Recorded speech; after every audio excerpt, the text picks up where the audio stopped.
Many endured not only the trauma of abuse, but also decades of silence, stigma, and lack of accountability. For some, the scheme is a small step toward healing. For others, it is inadequate compared with the scope of the harm inflicted. The financial implications for Harrods are also significant. Once a symbol of opulence and untouchable prestige, the company has been forced to record a pre-tax loss of more than £34 million this year, compared with profits of over £111 million in the previous year. The compensation provision is the primary reason for this downturn. Yet, despite the costs, Harrods' current management has emphasized that the scheme reflects the store's commitment to taking responsibility, even for abuses tied to its past ownership. The company stated that it is utterly appalled by the allegations and wishes to ensure survivors receive recognition and redress. Still, the reputational impact will linger. Harrods has long been associated with luxury, exclusivity, and a curated image of grandeur. These revelations pierce through that carefully constructed facade, forcing the public to reconcile the store's glamorous exterior with the dark history of its leadership. The scandal also raises broader questions about how powerful figures are enabled to act with impunity, and how corporate cultures can sometimes protect abusers rather than victims.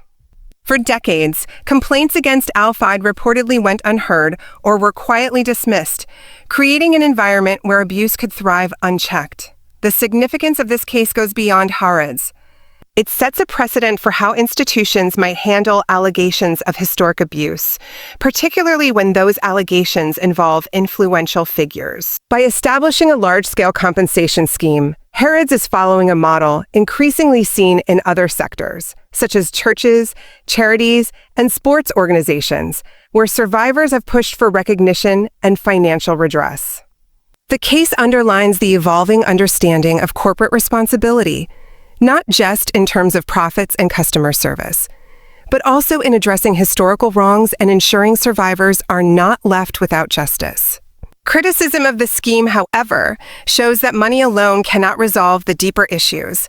Survivors and advocates argue that alongside compensation, there must be systemic change in how abuse allegations are handled, investigated, and prevented in future. For Harrods, this could mean strengthening internal safeguarding policies, improving whistleblower protections, and investing in survivor support beyond financial payments. The company's willingness to engage survivors directly through apologies and meetings is a start, but critics stress that real cultural change requires long-term commitment. Ultimately, the £60 million compensation fund represents both accountability and limitation. It is a recognition of immense suffering and a rare case of a global luxury brand confronting its dark past. At the same time, it cannot erase what happened, nor fully compensate for lives disrupted and dreams destroyed. For survivors, each claim is not just a financial matter, but an assertion of dignity, a demand to be heard, and a call for justice that was denied for far too long. The Harrods case is a stark reminder that institutions, no matter how powerful or prestigious, cannot escape the shadows of their history. As more survivors come forward and the scheme progresses, it will continue to test how far corporate responsibility can go in addressing trauma that spans generations. It is a reckoning for Harrods, but it is also a lesson for all organizations. Silence is not protection, and accountability, however delayed, is inevitable. Harrods, one of the most famous luxury department stores in the world, has long been known for its glittering window displays, its exclusive clientele, and its image as a temple of wealth and prestige.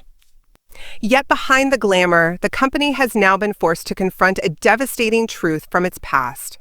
Harrods has set aside more than £60 million to compensate survivors of abuse linked to its former owner, Mohamed Al Fayed, a man whose reputation has become entangled with allegations of misconduct, coercion, and sexual violence. This decision represents a seismic moment for the company, a recognition that history cannot be brushed aside, and that survivors deserve not only acknowledgement, but tangible redress for the suffering they endured.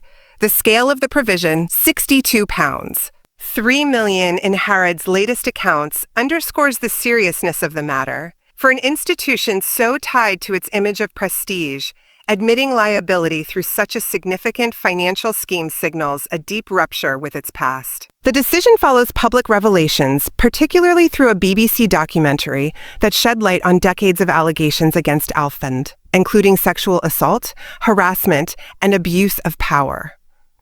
Survivors described harrowing experiences ranging from inappropriate touching and coercion to outright assault, with some incidents allegedly taking place when victims were teenagers. For years, these stories were silenced, either dismissed or suppressed within a culture where power and influence allowed misconduct to thrive unchecked. The documentary's release was a turning point, bringing renewed scrutiny and forcing Harrods' current ownership to act decisively. The compensation scheme is broad in design, aiming to offer meaningful payments while providing survivors with an opportunity to be heard. It launched on 31 March 2025 and will remain open until March 2026, offering a one-year window for claimants to come forward. So, the scheme is managed by MPL Legal with the goal of ensuring a structured, accessible process that balances fairness with sensitivity.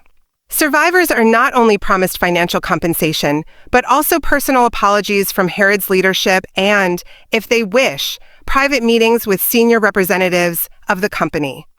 For many who felt voiceless for so long, the symbolic weight of an apology can be as important as financial redress. The scheme provides two main pathways.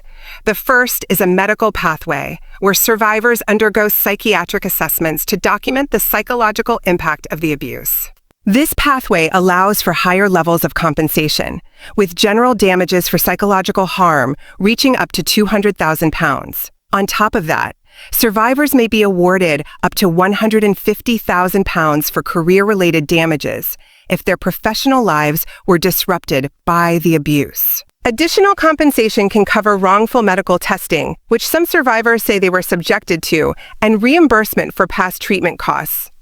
In some cases, the total amount available could exceed £385,000, reflecting the breadth of harm inflicted. The second pathway is non-medical, offering lower maximum awards, but avoiding the re-traumatization that psychiatric evaluations can bring. Critics, however, say this two-tiered system risks treating survivors unequally, and some argue no one should be forced into medical assessments to prove the legitimacy of their suffering.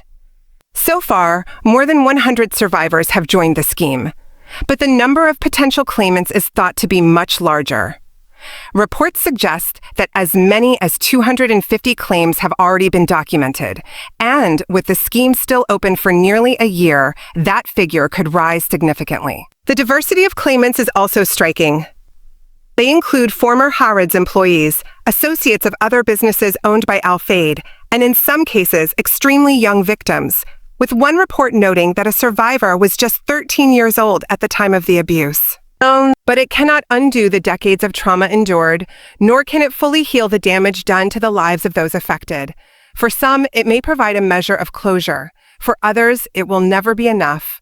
What it does ensure, however, is that silence is no longer the default response, and that a powerful institution has been forced to admit that terrible wrongs occurred under its watch. Harrods' reckoning is a reminder that institutions, no matter how prestigious, are not immune to the consequences of abuse and silence. The scheme may help survivors rebuild, but it also stands as a warning to other organizations. Accountability delayed is not accountability denied. Survivors will continue to demand justice, and sooner or later, history will demand answers.